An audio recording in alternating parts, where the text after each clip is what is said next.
All right, here we go. Let's jump straight back in. So this is a podcast that really follows on from a lot of work we've done with the team and also some of the previous podcasts. So this one's going to be around peak performance state. We're actually going to work through something that our team, our real estate team, has worked through. So what we tried to do there was consolidate the information on peak performance into a format where people understood it and where there was some tips. And then we actually ran through and we did triggers. So how to bring yourself into peak performance. And peak performance is going to work for athletes, obviously. They focus on this. They're probably the leaders in it. But also when you're in business, it's going to be exactly the same thing. So it's going to run on the mental side of it, how mentally you can perform, as well as the athletes and they're performing physically. So I'll just run you through this and we'll see if we can sort of make it flow as such, and then I'll give you a bonus page also, and then we'll as we go out we will talk about something pretty exciting coming up later this week. So peak performance, one of the experts, probably the expert right now, is Stephen Kotler, and here's his statement around it. If you really want to perform at your best, everything has to be fully aligned. So we're stacking everything up so that our performance is the very best. Whether we're selling, whether we're marketing, running a business, we're doing financial deals, or we're in the gym, or we're competing in sport. And flow. So flow is being completely involved in an activity. The ego falls away. You forget about yourself. Time flies. It moves at a different speed. Every action, every movement, every thought follows inevitably from the previous one. It's just so easy as it goes through. Another way of stating that is your whole being is involved and you're using your skills to the utmost. So as we did this with the team, we said, okay, let's take a couple of functions. If we look at real estate functions, you would have prospecting as a function. How do we find more opportunities, more properties to sell, more people that are selling? Next one is how do we engage at that point of listing so that you can demonstrate your value and secure the listing. And the third one that we worked on was campaign phase. Once you got the listing, what's your performance around that going to be so that you can sell it? So 4 states of flow. And then I'll jump back over and give you a little bit more on the back before we do the triggers. So 4 states of flow. And if you're going to write this down, your first one is the struggle. So as you're adopting and trying to align yourself with the things we're about to talk about and go through, you'll find that it isn't easy. So if you identify phase 1 as the struggle, so it's not going to feel good, but what it does is it tells you you're heading in the right direction. Unfortunately, it is stressful. So it's easy to go into a low performance state or avoid the task, the new task, or the new standard of the task by remaining with what you've got. But if you can work in the struggle, then you know you're starting to head in the right direction. Phase 2, good news, the release phase.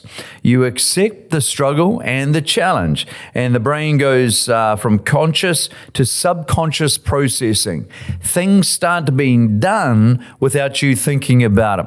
If I think about, to be honest, I think I was about 13, 14 when my dad started teaching me how to drive. It was pretty cool. I loved it. But man, it was a lot to think about it. And we had a little Mazda 323 station wagon, lime green, like Kermit the Crab. But it was a cool car. I thought it was pretty cool back in those days. But it was a manual. So I had to think about everything, put it in gear, look over your shoulder, put your indicator on, and then easing the clutch out and putting the accelerator down and sort of moving everything at the same time, turning the steering wheel.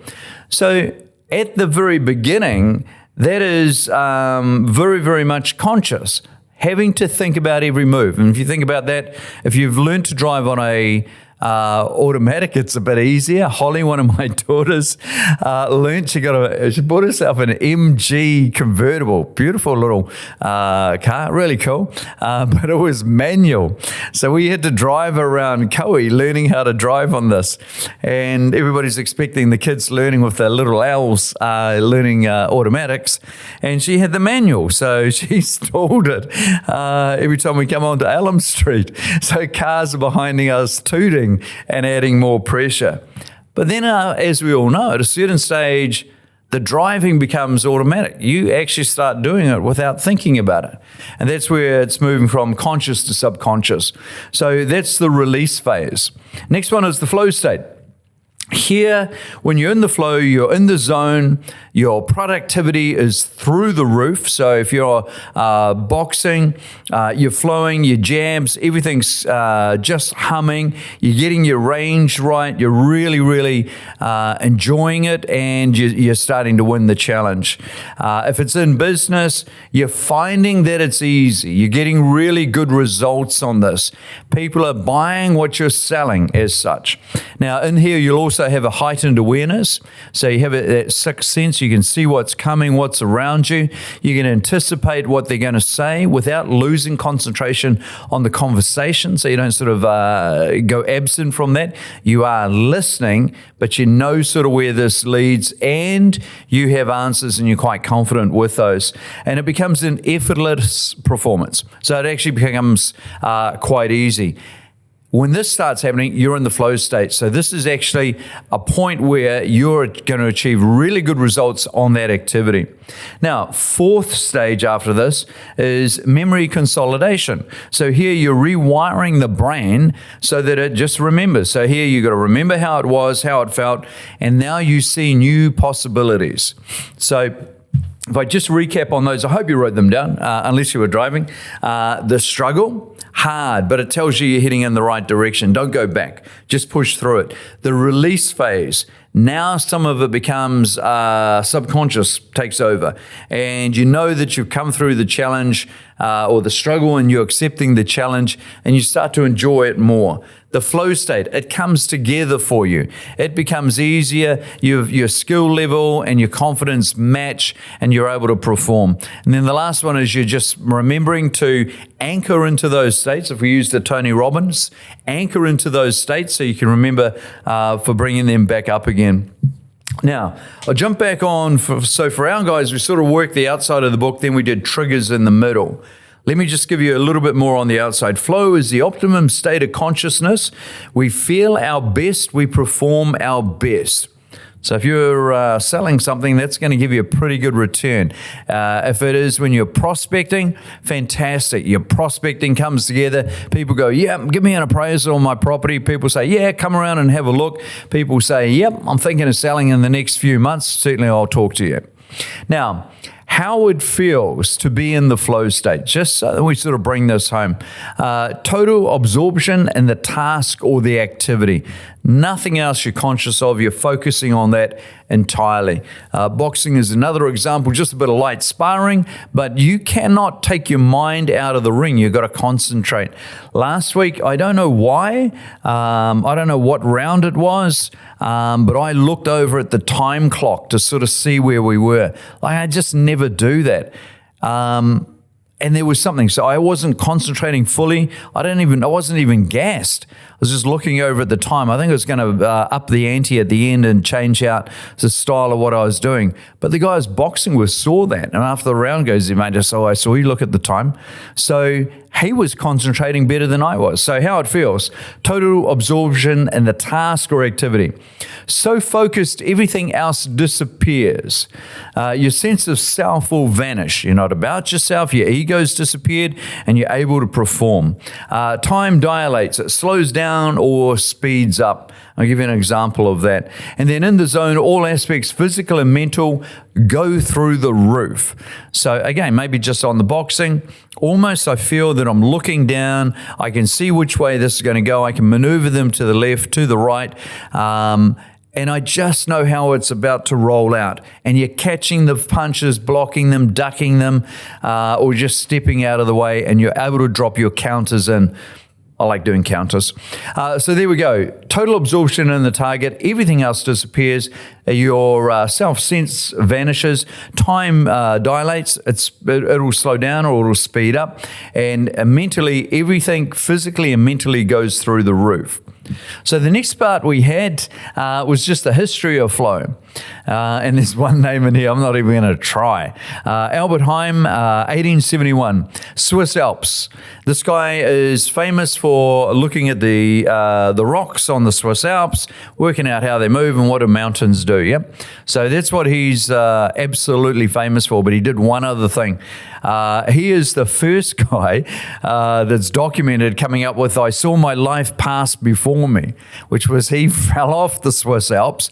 He was falling and he had that experience. He said, my whole life flashed before me as I was falling. So he saw his whole life in slow motion, but in quick time as he fell. And then he found it was interesting to study other Swiss Alp climbers that had fallen to see if they experienced the same.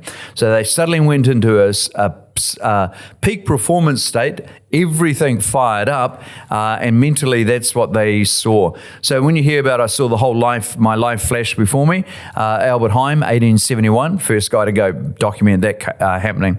Next one, William James, 1901, radical shifts in consciousness amplify mental and physical skills. Radical shifts in consciousness amplify mental and physical skills. So guys, if you can apply this will amplify your productivity. Then we've got Walter Cannon. This is 1915, so early 1900s. There's biology beneath the mythology. There's biology beneath the mythology.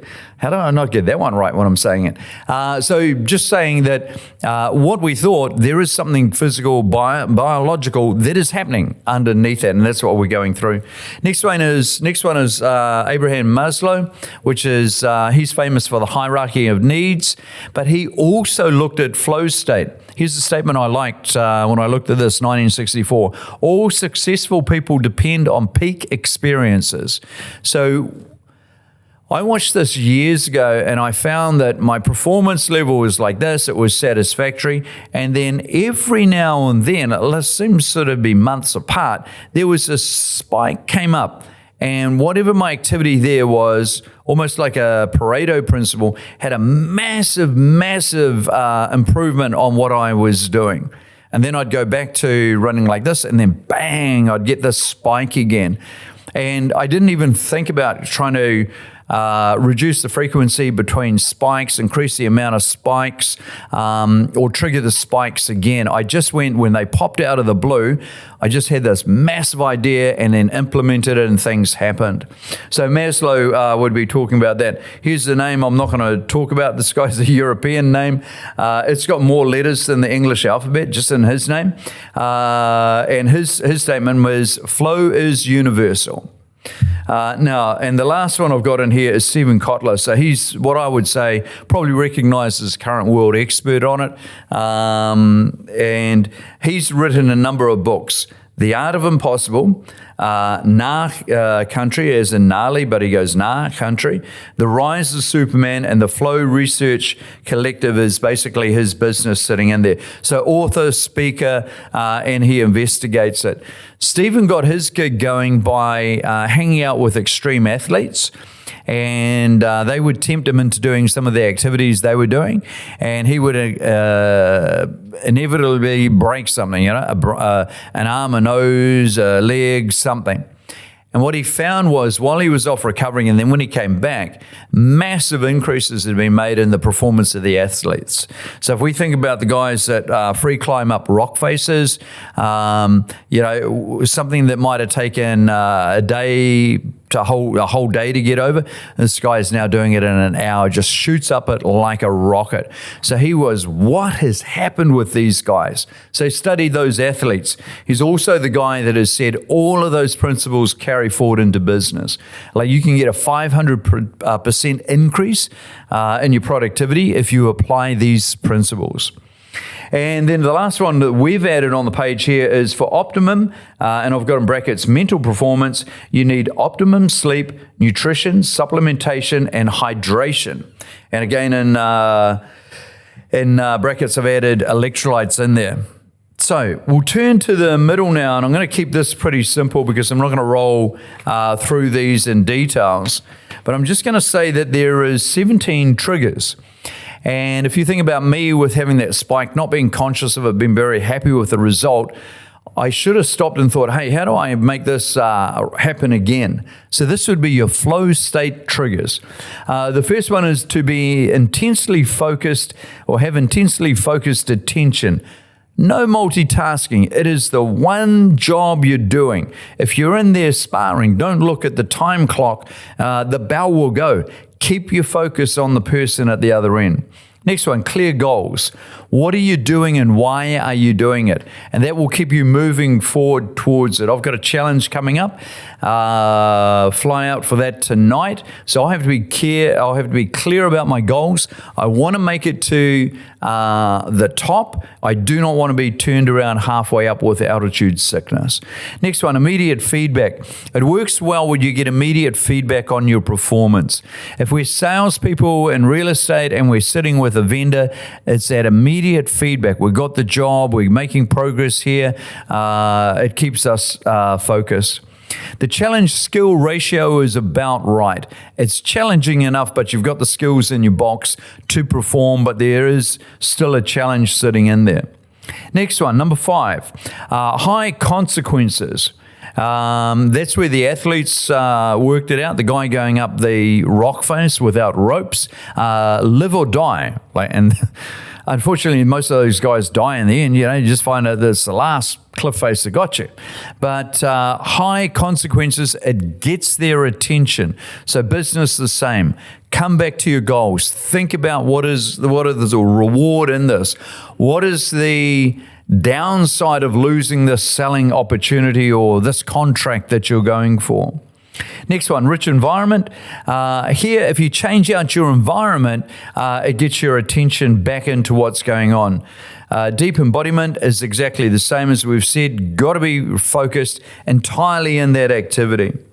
Next one, serious consequences. You can see this sort of starting to work on top of each other here. This is forcing you to have maximum attention. Shared goals, clear goals. So this is saying now I've got a team around me. Not only have we got a goal, but it's now a shared goal, and everybody understands their input to the goal, and it is understood what we are doing, how we all contribute.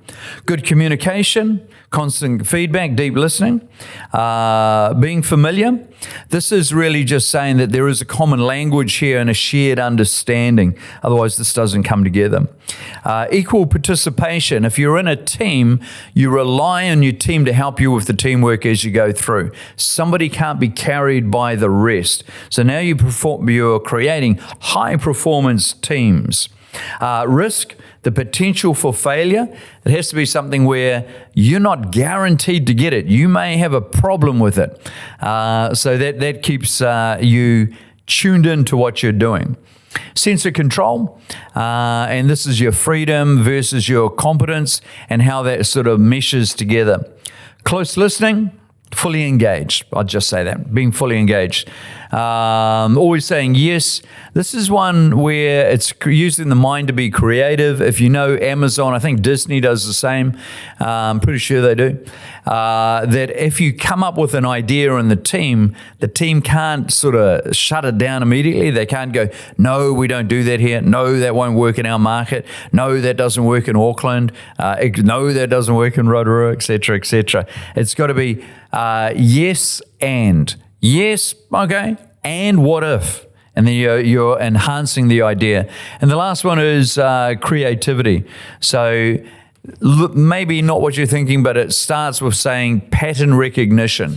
So in boxing, what we're looking for is I'm trying to lay a trap for the guy that I'm sparring with. I do a couple of, couple of movements, a couple of shots, and I see what his response is.